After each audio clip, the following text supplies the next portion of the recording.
Hello everyone, আসসালামু আলাইকুম। আজকে নিয়ে আসছি শুটকি ভুনা।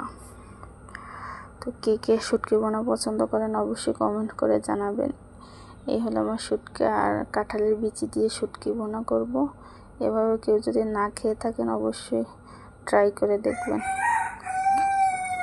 তো আমি কাঁঠালের বিচিগুলো আগে কেটে রাখছিলাম, ফ্রিজে রেখে দিয়েছিলাম, কারণ একসাথে সব করা সম্ভব না। এই জন্য মোরগটা ডাকার সময় নাই, পেল না। তো এই যে আমার 3 পিস শুটকি নিলাম আর ছোট ছোট কয়েক টুকরো নেব। আর শুটকি অল্পতেই ঘ্রাণ হয়ে যায়।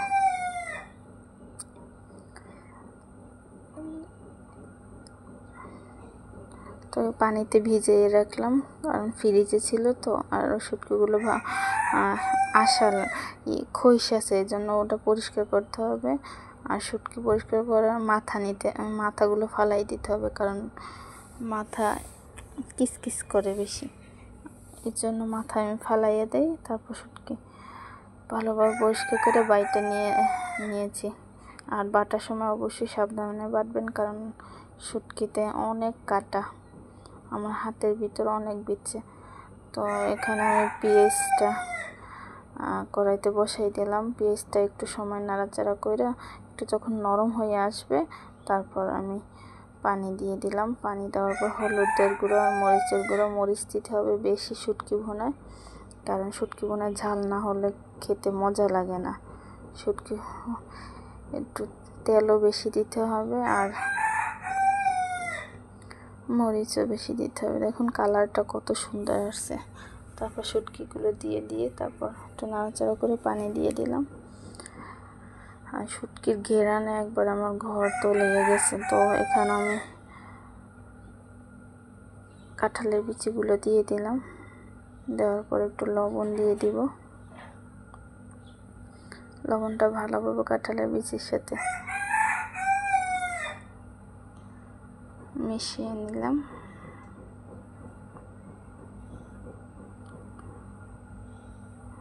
তো তারপর একটু পানি দিয়ে দিব। এই পানিটুকু একবারে টাইনা শুকিয়ে যাবে।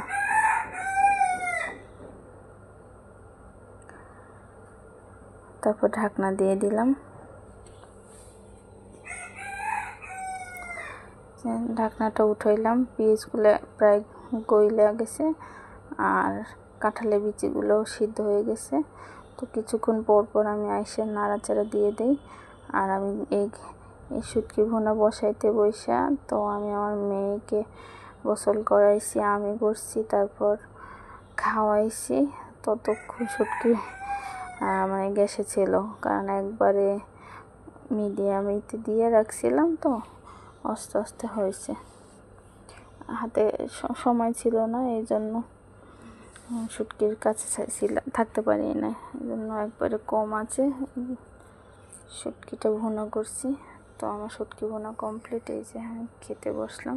তো ভিডিওটা কেমন হলো অবশ্যই কমেন্ট করে জানাবেন। আর যদি কেউ এভাবে কাঁঠালের বিচি দিয়ে শুটকি ভুনা না খেয়ে থাকেন অবশ্যই ট্রাই করবেন, খেতে খুবই মজা।